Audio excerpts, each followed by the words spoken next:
Welcome to channel Ruang Blog Bisnis. Di video kali ini kita akan bahas tentang pra bisnis online. Jadi sebelum kita masuk ke bisnis online, kita bahas dulu pra bisnis online. Nanti kita simak videonya. Oke, di video kali ini kita akan membahas tentang bisnis online. Secara umum bisnis online terbagi menjadi dua ya kakakku. Terbagi menjadi dua, yang pertama online shop sama affiliate marketing. Dari keduanya ini perbedaannya sebenarnya cuma satu kak. Yang satu bisa menentukan, kalau online shop itu kita bisa menentukan keuntungan kita sendiri. Jadi harganya yang menentukan kita, deskripsinya yang menentukan kita, foto produknya yang menentukan kita. Tapi kalau affiliate marketing itu kita memasarkan atau menjualkan barang orang lain, sehingga di situ baik fotonya, judulnya, deskripsinya, harganya, keuntungannya itu yang menentukan toko orang ya kakak-kakakku, karena kita menjualkan produk orang, sehingga nanti keuntungannya kita mendapatkan persentase dari toko tersebut. Jadi kita tidak bisa menentukan produk tersebut sesuai keuntungan kita. Sebelum kita masuk ke bisnis online-nya, kita bahas dulu tentang pra bisnis online. Jadi kenapa sih kita harus memulai bisnis online? Sebenarnya banyak banget faktor, baik itu eksternal sama internal, yang mempengaruhi kita harus memulai bisnis online tersebut. Nanti kita bahas satu persatu. Kita mulai dari faktor eksternal dulu. Kenapa sih kok kita harus memulai bisnis online itu? Untuk yang pertama, pendaftarannya gratis. Untuk memulai bisnis online itu nggak perlu biaya di awal, jadi nggak perlu pendaftaran, bayar 1 juta 2 juta, nggak. Tapi pendaftarannya itu gratis, betul-betul gratis kak. Baik itu Shopee maupun TikTok Shop maupun Lazada, semuanya itu pendaftarannya gratis. Atau yang lainnya mungkin Tokopedia atau Bukalapak atau yang lainnya, itu semua pendaftarannya gratis dan gampang ya kak. Pendaftarannya seperti membuat akun pribadi, cuma bedanya nanti kalau dalam pendaftaran ini paling nanti ada foto KTP dan nomor rekening. Kalau di akun-akun yang lain kan sosmed atau akun yang lain biasanya nggak ada. Kalau untuk pendaftaran toko online itu nanti ada. Jadi ini salah satu faktor yang harus dimanfaatkan kak, karena pendaftarannya gratis. Biasanya kalau orang Indonesia dengar kata-kata gratis ini semangat kak. Nah ini termasuk mendaftarkan bisnis online itu gratis, makanya dimanfaatkan. Gratis loh kakakku, satu faktor gratis harus kita manfaatkan. Kemudian kedua, prospek masa depan ya kakakku. Faktor kedua kenapa kita harus memulai bisnis online itu salah satunya adalah prospek masa depan. Kita lihat data dari Global E-commerce Market 2024, proyeksi pertumbuhan e-commerce di dunia. Indonesia menempati posisi pertama kak. Indonesia menempati posisi pertama dengan 31% rata-rata pertumbuhan. Dari seluruh dunia, ternyata Indonesia menempati proyeksi pertumbuhan e-commerce tertinggi di dunia. Ini harus kita manfaatkan, apalagi di Indonesia ini kan penduduknya banyak, penduduk terbanyak nomor 4 di dunia. Nah itu dimanfaatkan. Bahkan ini pertumbuhan e-commerce di dunia pun Indonesia menempati posisi pertama, makanya harus dimanfaatkan. Kemudian kita lihat data lagi, pengguna sosial media di Indonesia. Menurut sumber statistika dari 2017 sampai 2016, ini prediksinya pengguna sosial media Indonesia itu terus meningkat kak. Dari 2017 sampai nanti prediksinya 2026 itu selalu meningkat. Dan ini harus dimanfaatkan dengan adanya pengguna sosial media yang di sini terus meningkat, otomatis di situ nanti kalau kita tidak segera menggunakan toko online, kita akan ketinggalan. Tapi sebenarnya kalau kita bisa memanfaatkan peluang ini, karena media sosial terus meningkat, penggunaannya terus bertambah, nah ini dimanfaatkan dengan kita membuka toko online, sehingga jangkauan kita kepada pembeli itu juga lebih banyak dibandingkan dengan offline. Sama keuntungan e-commerce di dunia pun sama. Dari 2021 sampai 2026 itu terus meningkat kayak ini Kak. Karena keuntungan e-commerce di dunia terus meningkat, otomatis yang bertransaksi di dalam aplikasi e-commerce ini terus meningkat Kak. Sehingga semakin banyak pengguna sosial media, pengguna e-commerce itu bertransaksi di e-commerce. Nah ini harus dimanfaatkan. Data-data ini, prediksi-prediksi ini terus meningkat Kak. 2026, 2027, nah itu akan terus meningkat. Ini dimanfaatkan, prospek masa depan ini harus kita manfaatkan. Kemudian yang ketiga, ini kita bisa lihat di sekitaran kita. Kalau enggak, kita lihat diri kita lah. Beralihnya perilaku belanja offline ke online. Kita simak videonya Kak. Kong ini tukune ya online. Asal kono warung, omahe mlebu gang kuwi. Tukro iku mosok ya online iki. Ini pembelian Royco, padahal di sini ada toko, rumahnya cuma masuk gang, ternyata pembeliannya online Kak. Ini berarti beralihnya perilaku offline ke online itu ya meningkat.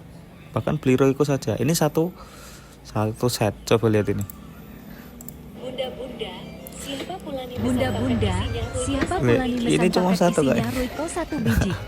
Ini satu Royco ternyata belinya online. Mungkin nanti apa, karena faktor di situ lebih mudah atau yang lainnya kita bahas. Nah, ini gayung juga. Terima kasih kalian sudah malas berbelanja ke pasar. Nanti kalau beli sendok, beli ember, beli piring, beli tomat, beli cabai dipaketin aja ya. Nah, ini juga sama. Mas, Beli siapa yang pesen bambu online. Enggak ngocak ini yang pesen ini. bambu sebiji. Solonya ini. Bambu sebiji. Ini juga nih. Posisi berarti ini juga online. Jadi kan menunjukkan di situ perilaku offline berubah menjadi online terus meningkat Kak. Bahkan beli yang simpel, beli tisu, beli singkong, beli bahan-bahan di situ ya belinya secara online karena lebih praktis, lebih mudah, lebih gampang dijangkau juga. Bahkan di situ ada yang jualan pete juga, itu harus dimanfaatkan karena memang beralihnya perilaku offline ke online terus meningkat. Kemudian setelah itu pengguna HP yang meningkat. Nah, kita lihat nih datanya dari Good Start, sumbernya dari statistik. Ini 2015 sampai 2025 terus meningkat Kak. Pengguna HP terus meningkat. Ada yang nggak yakin dengan ini? Percaya nggak terus meningkat? Coba kita lihat videonya nih. Pakai HP apa Dek? Susan. Pakai HP apa Dek? Susan. Oh, Samsung.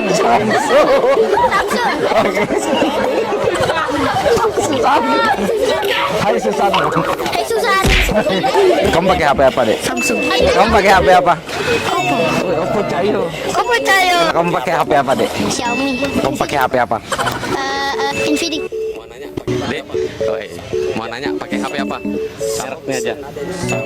Samsung. Adeknya pakai HP apa? iPhone. Dek, pakai HP apa, Dek? Vivo. Woi, Vivo. Dari dua Adek video ini loh Kak, anak SD kemudian anak SMP ternyata sudah banyak yang memilih HP. Dulu kalau kita masih SD SMP itu jarang yang memiliki HP. Mainnya ya main sepak bola, main yang di situ ya di lapangan, di kebun-kebun, di sawah-sawah. Tapi ternyata di zaman sekarang ini anak-anak SD tadi anak SD sudah punya HP, kemudian anak SMP juga sudah punya HP, dan terus meningkat Kak. Sehingga untuk jangkauannya juga lebih meningkat, lebih luas. Sehingga anak-anak ini ketika di situ main HP tidak sengaja melihat promosi kita, bisa saja tertarik dengan produk kita. Maka pengguna HP yang terus meningkat ini kita manfaatkan. Kalau nggak percaya coba di keluarga anak SD, SMP yang belum punya HP berapa, bisa dihitung sekarang. Sekarang rata-rata punya HP, maka ini harus dimanfaatkan. Karena pengguna HP terus meningkat, sehingga di situ ya jangkauan kalau menggunakan toko online lewat online itu lebih banyak dan lebih luas. Kemudian faktor selanjutnya adalah Gen Z yang sering menghabiskan waktu di internet. Nah, ini kita lihat datanya kayak ini Kak. Dari sumber Indonesia Gen Z Report 2024, ini ternyata rata-rata Gen Z itu online di media sosial atau di internet itu paling banyak 1-6 jam. 6 jam nih Kak. Rata-rata apa kegiatannya? Nih lihat. Kegiatannya cuma scroll. Cuma scroll Kak. Ini yang sering dilakukan Gen Z di ketika memegang HP, ketika mengoperasikan HP seperti ini. Kalau kita memulai bisnis online dengan TikTok atau di situ Instagram atau Facebook atau yang lainnya, kalau kita membuat video promosi, itu bisa jadi video kita masuk ke beranda mereka, bisa jadi kita masuk video kita, promosi kita, produk kita masuk ke beranda mereka, sehingga mungkin ada ketertarikan untuk membeli. Ini dimanfaatkan karena tadi 1-6 jam rata-rata memang dihabiskan dalam menggunakan waktu di media sosial, di internet itu banyak, maka ini dimanfaatkan. Kemudian yang terakhir, menerapkan karakter luhur. Ini di era zaman sekarang ini loh Kak, orang yang memiliki attitude bagus itu ternyata menggerus. Hampir di situ generasi sekarang attitude-nya kurang. Maka ketika kita sudah bisa memiliki keinginan untuk di situ belajar bisnis online, ini kita berusaha memperbaiki generasi anak muda sekarang. Sehingga apa? Yang awalnya nggak tahu mau ngapain, pengangguran, malas, nggak ada kegiatan apa-apa. Tapi ketika di situ sudah ada keinginan untuk bisnis online, kita memperbaiki generasi masa depan.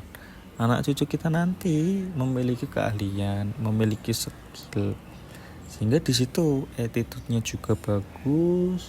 Kemudian di situ memiliki keahlian dan di situ juga menghasilkan uang. Sehingga di situ ya kita memperbaiki generasi penerus bangsa dengan menerapkan karakter luhur. Jadi dari faktor-faktor eksternal ternyata ada 6 ya kakakku.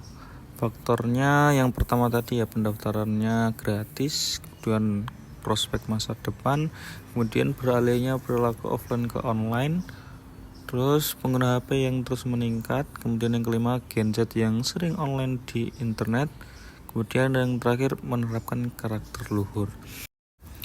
Dari 6 faktor ini kita harus bisa memanfaatkan ya Kak.